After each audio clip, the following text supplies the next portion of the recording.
Do you hear me, Prem? I love you. Those were the last words Pat said before he turned away, trembling, because Prem didn't answer. He didn't blink. He didn't breathe. He just stood there, frozen, like the confession had sliced through his chest instead of reaching his heart. That moment, that silence, it became the poison that would change both their lives. And if you're watching this now, stay till the end, because everything you think you know about love, loyalty, and forgiveness will be tested. And if the story grips you, don't forget to like this video and subscribe, because more stories like this deserve to be heard. Pat had always been the loud one, playful, dramatic, full of life. He loved too hard, too fast, too deeply. Prem was the opposite. Quiet, calculating, careful with every emotion he allowed to show. Together they were chaos and calm, thunder and still water. And yet, somehow, they fit. Or at least, they were supposed to. But love isn't always soft, sometimes it's a slow-burning poison that seeps under the skin, unnoticed until it's too late. Prem's silence that night wasn't because he didn't love Pat.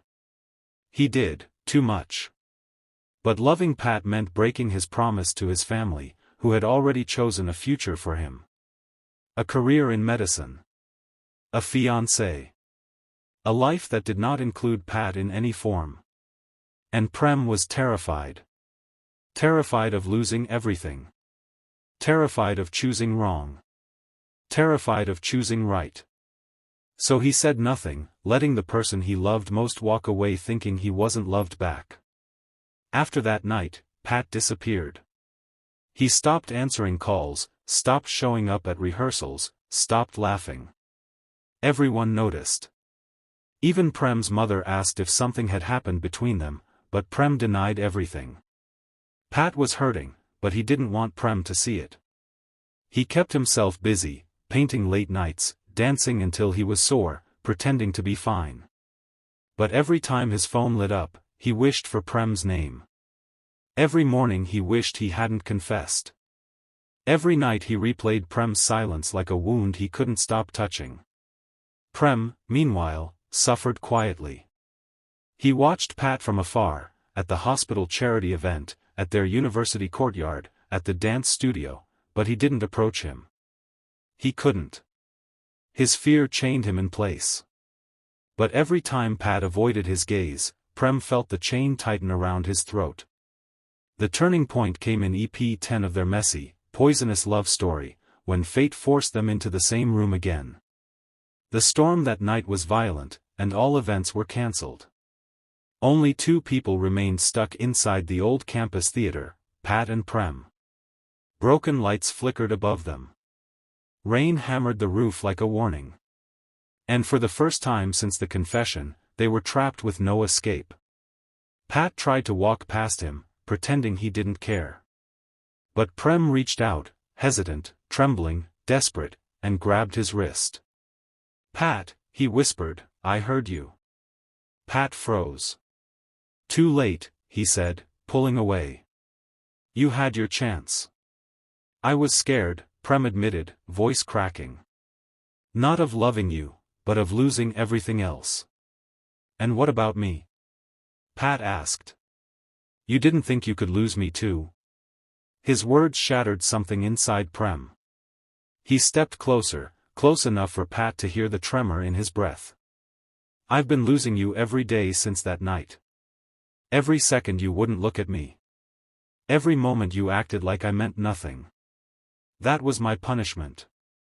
And he swallowed hard. I deserve it." Pat wanted to stay angry, wanted to stay guarded, but seeing Prem cry was like someone twisting a knife he'd already buried long ago. "Then why didn't you come after me?" "Because I didn't think I deserved you," Prem whispered. "But I can't keep pretending anymore. I love you, Pat. Do you hear me now?" The silence that followed felt heavier than the storm outside. Pat looked at him, really looked at him, and saw the fear, the longing, the love. But love alone wasn't enough. Not after all the hurt. Not after being left hanging. "You broke me, Prem," Pat said quietly. You can't just fix that with one sentence. I know, Prem said. Let me fix it with actions.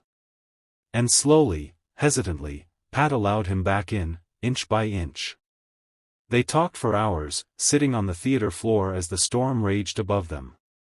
They talked about everything they had avoided: fear, family expectations, dreams, love.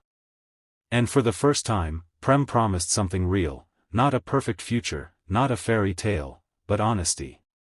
Every day. Even when it was hard. Especially when it was hard. By the time the storm ended, the sun was rising. Light spilled into the theater, soft and warm, illuminating their tired but hopeful faces. Pat leaned his head on Prem's shoulder, finally allowing himself to breathe again. We're not fixed, Pat whispered.